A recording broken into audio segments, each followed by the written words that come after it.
भले टल जाए, अपना मान भले टल जाए, भक्त का मान न टलते। प्रबल प्रेम के पाए पर कभी को दिया बदल के देखा। अपना मान भले टल जाए, अपना मान भले टल जाए, अपना मान न टल के देखा। प्रबल प्रेम के पाल पे पड़ गए, हरि को निज बदलते देखा। अपना मान भले टल जाए, अपना मान भले टल जाए, भक्त का मान न टलते देखा। प्रबल प्रेम के पाले पर हरि को दिया बदल के देखा। अपना मान भले टल जाए, अपना मान भले टल जाए, अपना मान न टलते देखा।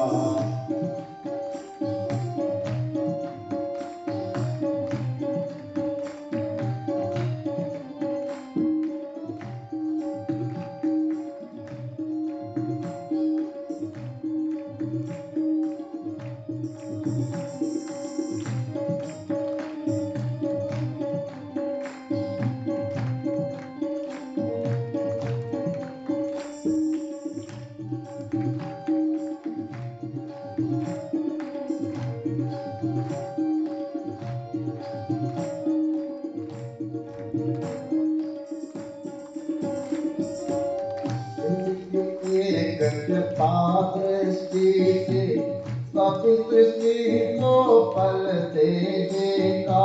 जिनकी एक कृपा दृष्टि से सब सृष्टि को पलटे देखा।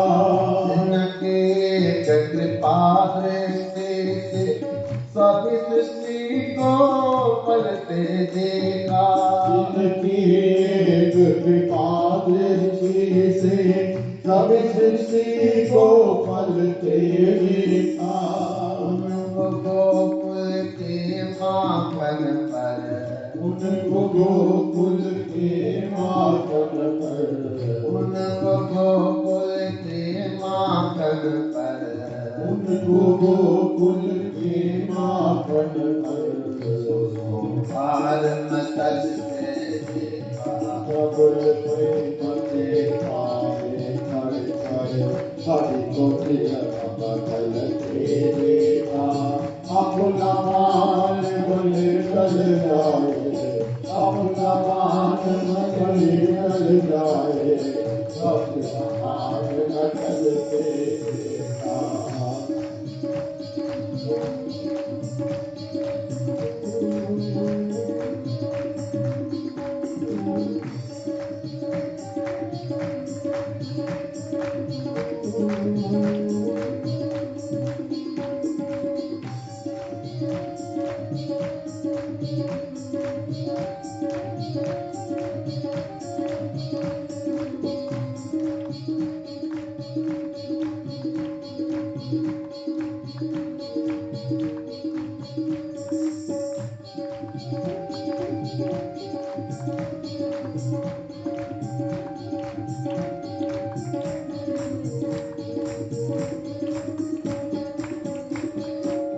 जिनके चरण कमल कमला के कर तल से न टलते देखा।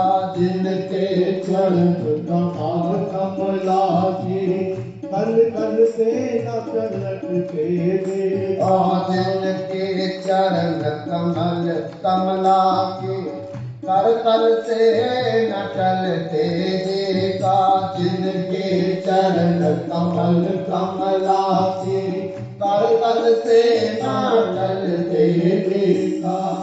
उनको ब्रज की कुंज गलिन में, उनको ब्रज की कुंज गलिन में, उनको ब्रज की कुंज गलिन में, उनको ब्रज की कुंज गले न मेरे नंगे पाँव चलते देखा प्रबल प्रेम के पाले कर कर हरि को निज चलते देखा अपना मान भले गल जाए अपना मान भले गल जाए अपना मान न चलते देखा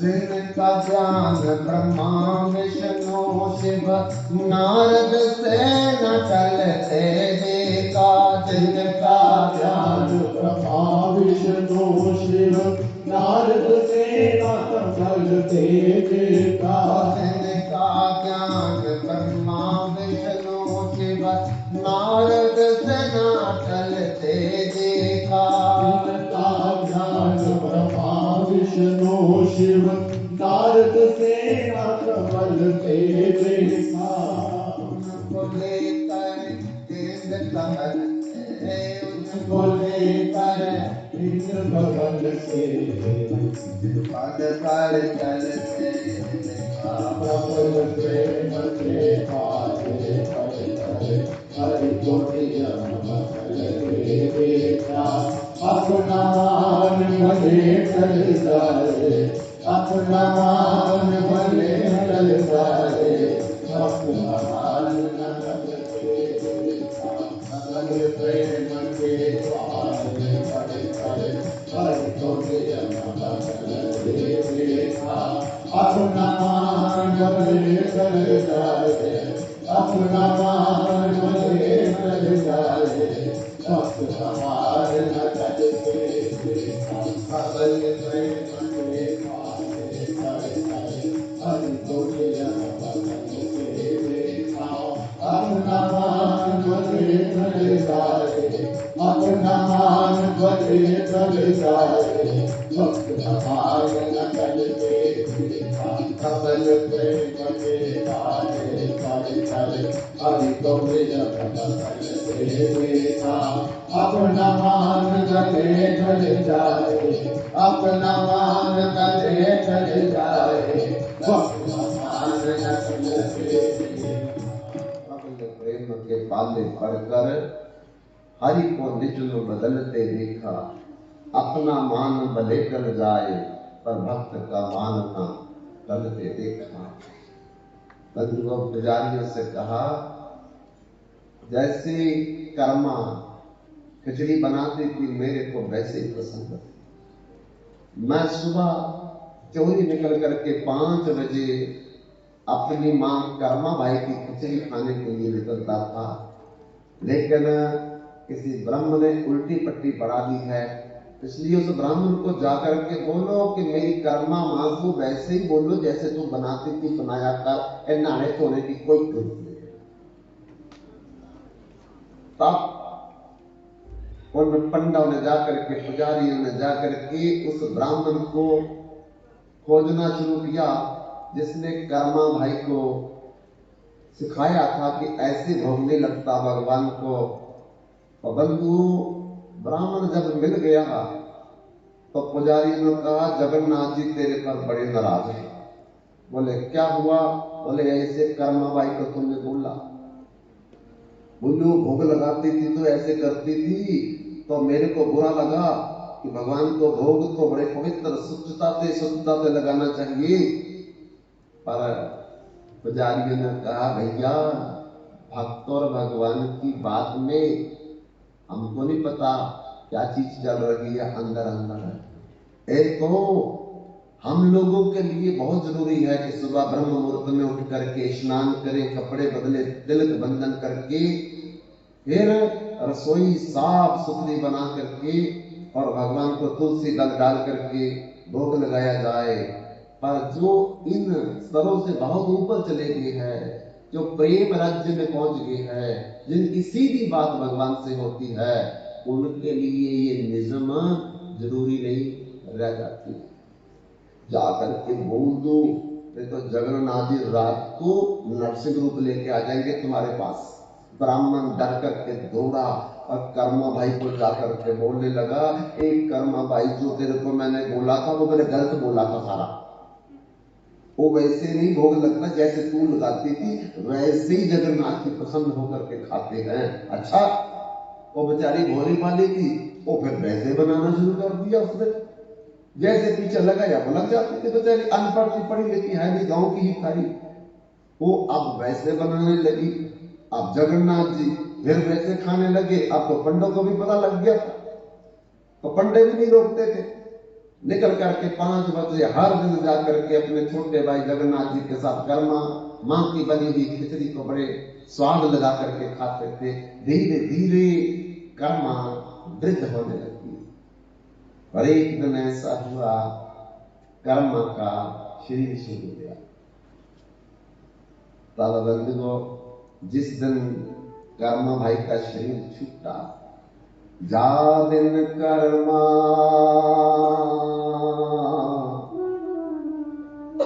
तजो शरीरा, ता दिन लंगन कियो जदुवीरा। उन दोनों भाइयों ने अपनी मां के मरने पर बाल कटवाए, मुंडन करवाया। मुंडन करवा करके धोतियां बांधी और अपनी मां का संस्कार किया। और उस दिन कुछ नहीं खाया, क्योंकि मां के मरने का दिन था। जा दिन कर्मा तज्यो शरीरा, ता दिन लंघन, मैंने व्रत किया। लंघन कियो यदुवीरा। यदुवीर मैंने यदुवंश में जगन्नाथ जी प्रकट हुए हैं, इसलिए यदुवीरा कहा है। उन दोनों ने व्रत किया, मुंडन करवाया, धोतियां पहन करके मां का संस्कार किया। 13 दिन पूरे किए। जाके हरिद्वार में अस्थियां विसर्जन गंगा में की है। और उसके बाद बड़े जगन्नाथ जी जो है अपने छोटे जगन्नाथ जी भाई को बोलने लगे, तुम अकेले कैसे रहोगे, मां चली गई। तब से उसको अपने साथ लेकर के बड़े मंदिर में आ गए और अपने में ही संभाल लिया उनको, एक हो गए दोनों।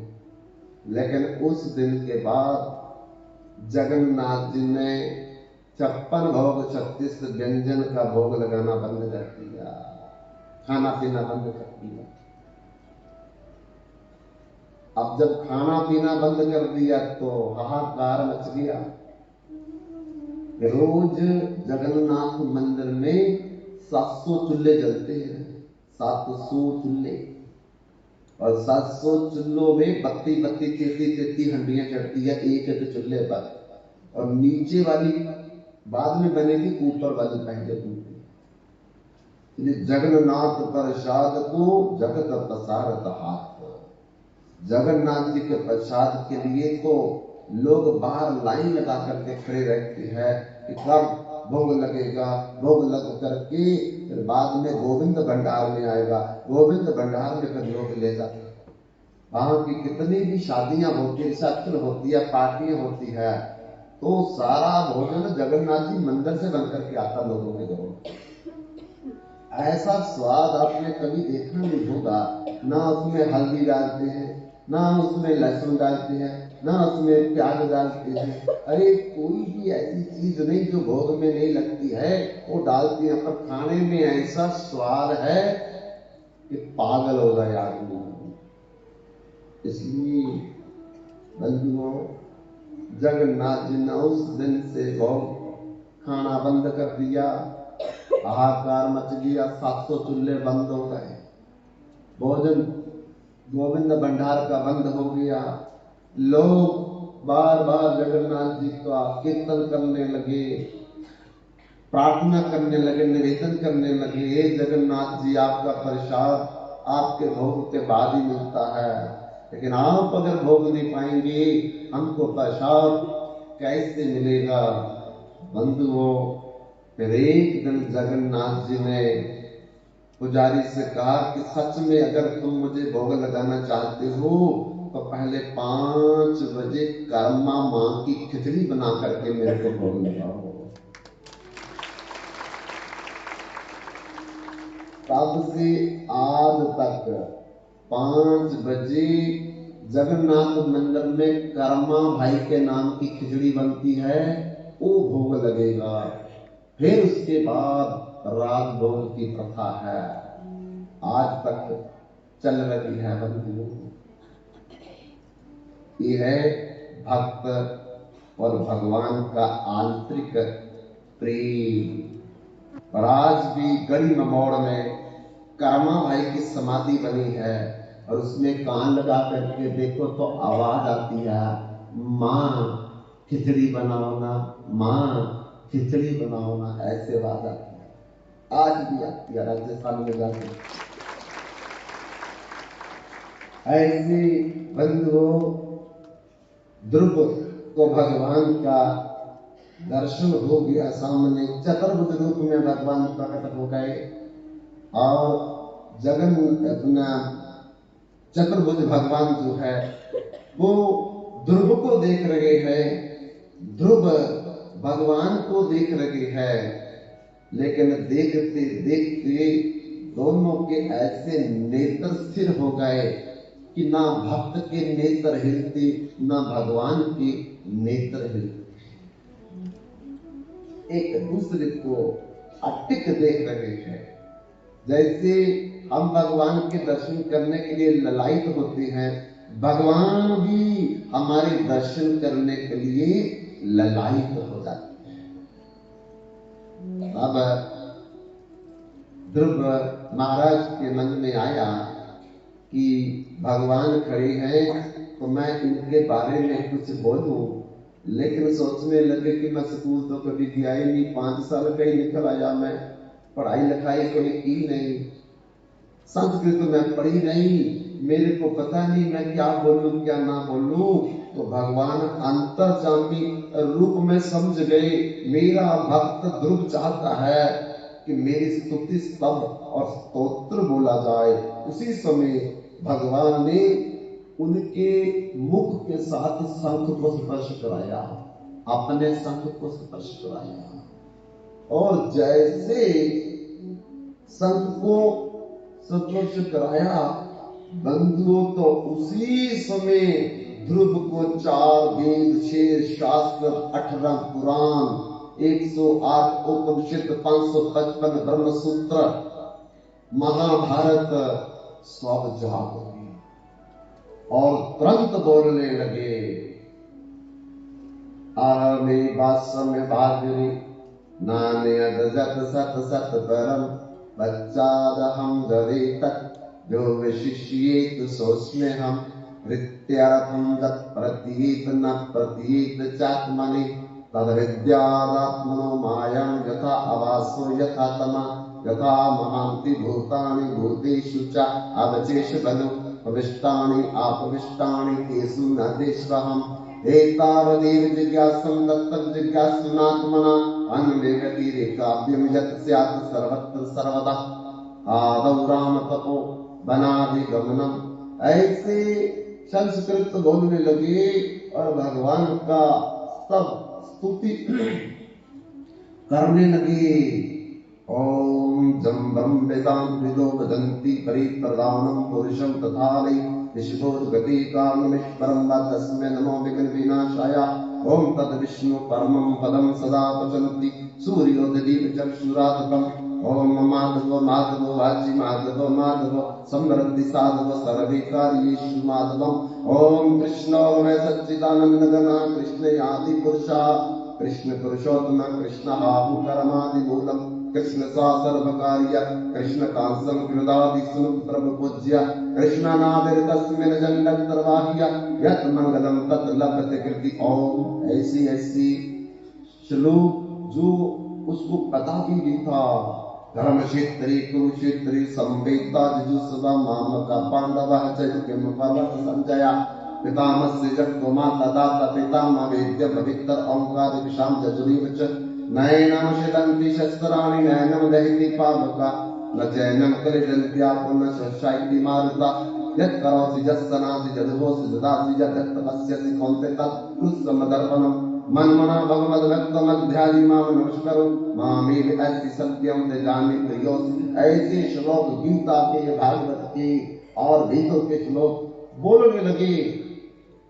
तब जब बोल करके संतुष्ट हो गए तब भगवान मुस्कुरा करके ध्रुव से कहते हैं कि ध्रुव अब तुम अपने घर वापस चले जाओ।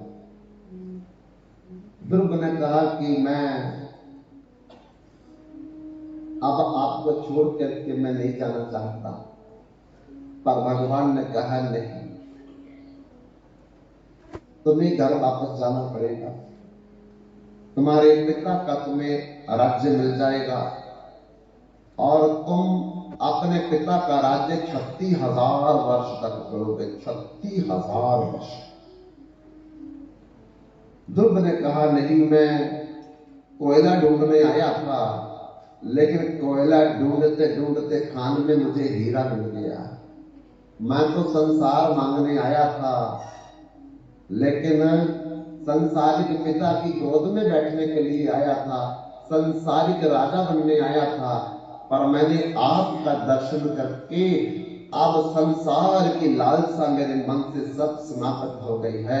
मैं आपके साथ जाना चाहता हूं। भगवान ने कहा कि ध्रुव नहीं, ये यथा माम प्रपद्यते तांस तथैव जाम्यहम् मम अनुवर्तन्ते मनुष्य पात सर्वसा। जिस प्रकार की लालसा लेकर के कोई मेरा भजन करता है, वो इच्छा उसकी मैं पहले पूरी करता हूं। तुमने राज्य की इच्छा की थी, अपने पिता की गोद में बैठने की इच्छा की थी, पहले तुम्हें राज्य मिलेगा, अपने पिता की गोद मिलेगी। उसके बाद जब 36,000 वर्ष पूरे हो जाएंगे, मैं तुम्हें लेने आऊंगा, फिर तुम मेरे धाम में चले आना, और मेरे धाम में जो तुम इच्छा करोगे हम तुम्हारी इच्छा को पूर्ण करेंगे।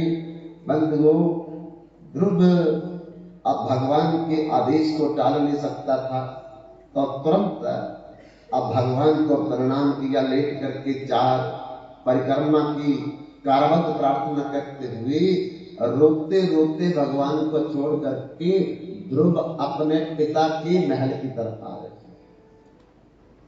जब महल की तरफ आ रहे हैं, उतानपाद को सूचना मिल गई, मेरा पुत्र ध्रुव 6 महीने की तपस्या करके भगवान को प्राप्त कर लिया।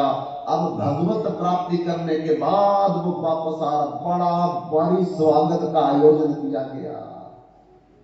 माता सुरुचि खुशी के आंसू गिरा रही थी, आज मेरा पुत्र भगवान को प्राप्त करके वापस आ रहा है, आज मैं पुत्रवती मां कहला सकती हूँ। क्योंकि शास्त्र में लिखा है, पुत्रवती जुवती जग सोई रघुपति भक्ति जासु सुख। पुत्रवती मां कौन है? जिसका पुत्र भगवान को प्राप्त कर लेता है। बंधुओं, आज स्मृति के पैर जमीन में नहीं लग रहे हैं, आज वो अपने आप को पुत्रवती मां कहलाने योग्य समझ रही है। दूसरी तरफ बंधुओं, उतानपाद बड़ा प्रायश्चित कर रहा है कि मैंने इसी पुत्र को गोद में बैठते समय जब छोटी रानी ने उसको धक्का देकर के नीचे गिरा दिया था, मैंने रानी को रोका नहीं। आज मैं कैसे नजरें मिलाऊंगा अपने से पुत्र से? पर जो भी हो है तो मेरा पुत्र, अब मैं ध्रुव को राज्य दे करके वन में जाकर के तपस्या करूंगा। ध्रुव के लिए बड़ा भारी आदर सम्मान के लिए हाथी, घोड़े, ऊंट, खच्चर, रथ, पैदल सैनिक, दुदंबियां, घड़ियाल, शंख बजाए गए। ध्रुव का बड़ा भारी स्वागत किया गया।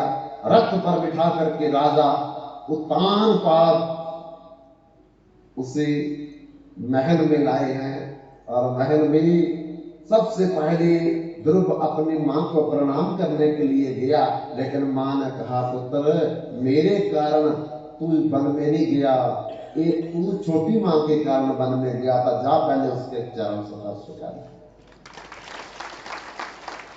ध्रुव ने जाकर के छोटी मां सुरुचि के चरण स्पर्श किए, 4 परिक्रमा की और अपने छोटे भाई को आलिंगन करके गले लगा लिया और छोटी मां से कहा कि मां, अगर आप मुझे ये शब्द न कहती तो मैं कभी भी जंगल में जाकर के तप करके भगवान को प्राप्त न करता।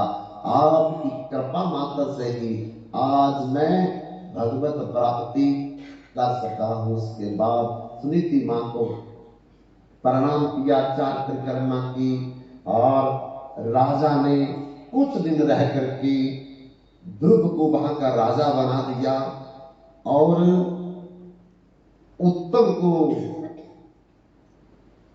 प्रधानमंत्री बना दिया। इस प्रकार खुद तपस्या करने के लिए निकल गए बंधुओं। एक दिन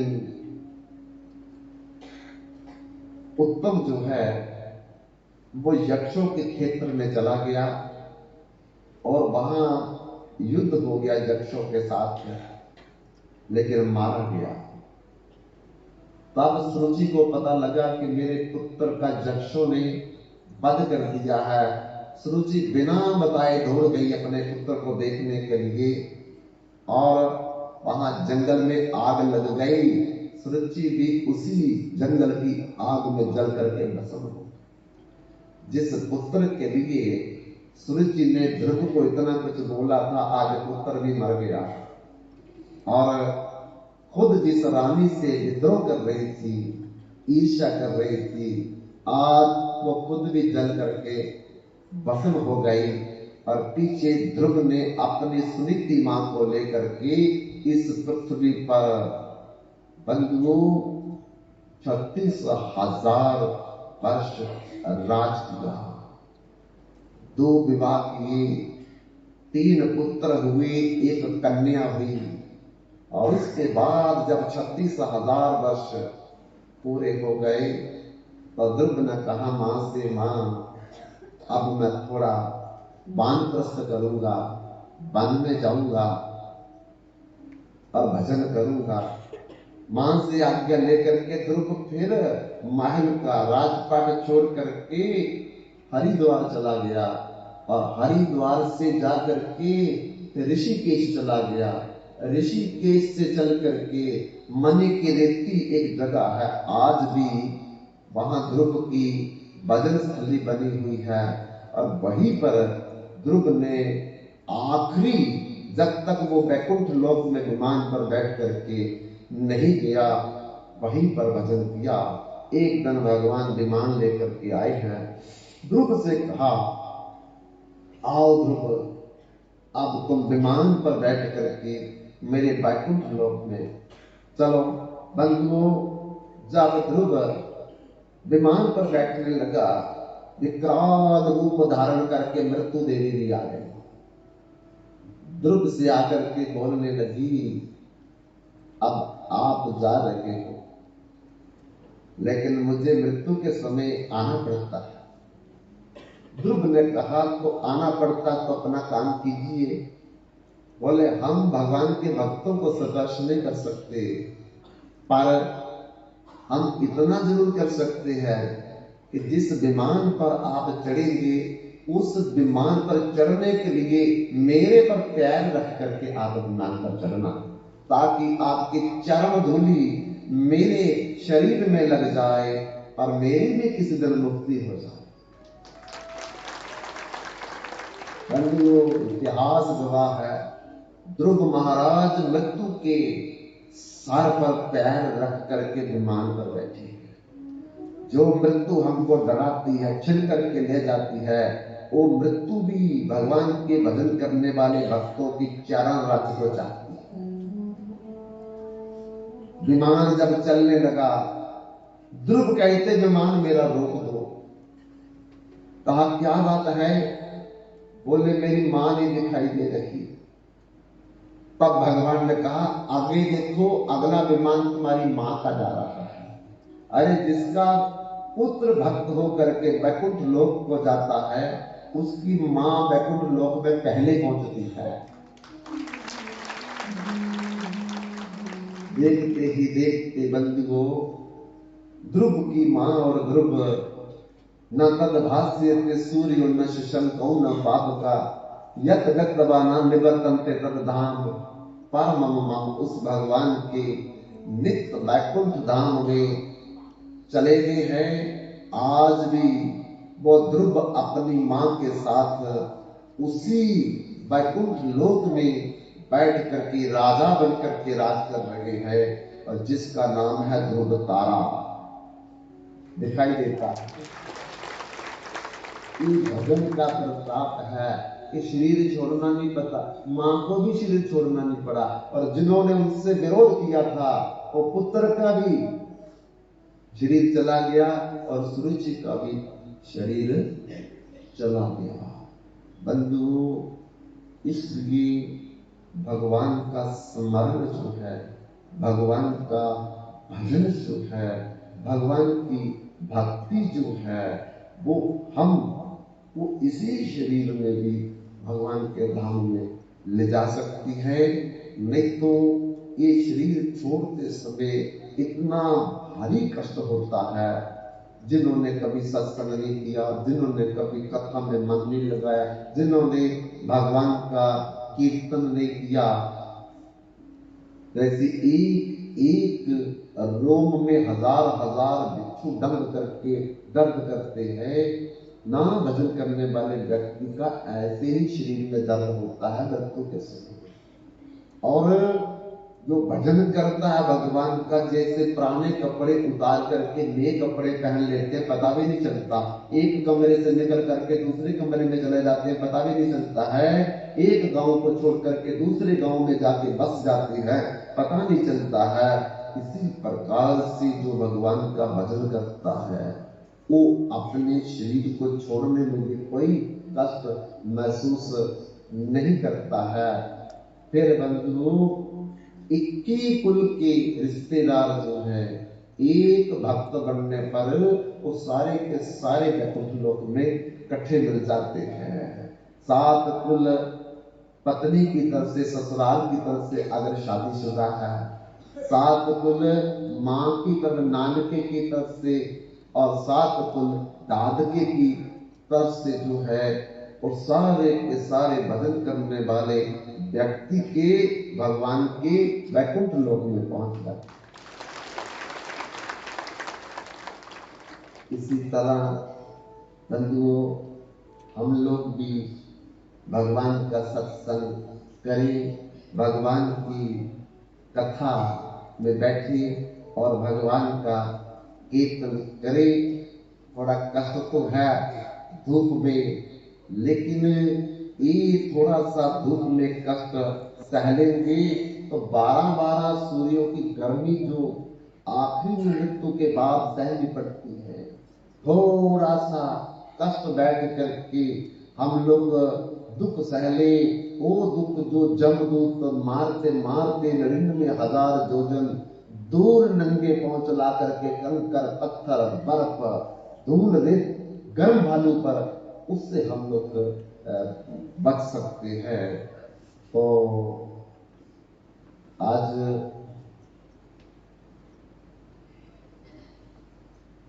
सेकंड लास्ट डे है, कल आखिरी दिन है। 9 दिन की कथा कैसे निकल गई पता ही नहीं चला, और कल 9वां दिन भी आ गया। तो आप लोगों ने अपना बड़ा मूल्य समय देकर के इस कथा में हाजिरी दर्ज करवाई है, लेकिन हमारे शास्त्र में थोड़ा लिखा है, जा शास्त्र विधिमुत सृज्य वर्तते काम काप नासा सिद्धि मदा पनोति न सुखम न पराम गति, कि अगर कोई व्यक्ति 9 दिन कथा में एक भी दिन नहीं आया, किसी कारणवश, किसी मजबूरी बस, तो कहते अगर आखिरी दिन भी किसी प्रकार से वो आकर के थोड़ा समय भी कथा में बैठ जाता है, कथा को सुन लेता है, तो भगवान हमारे इतने दयालु हैं, वो कहते हैं कि हम उसको भी 9 दिन की कथा सुनने के फल देते हैं। तो कल आखिरी दिन विश्राम का दिन, पूर्णहोती का दिन है, जो नहीं भी आ सके मजबूरी बस, और आखिरी दिन कथा का जो है उनको भी लाभ उठाना चाहिए। अभी समय देखते हुए मैं अपनी कथा को यहीं पर विराम देता हूँ। वांछाकल्पतरुश्च कृपा सिंधुभ्यो एव च पतितानां पावनेभ्यो वैष्णवेभ्यो नमो नमः।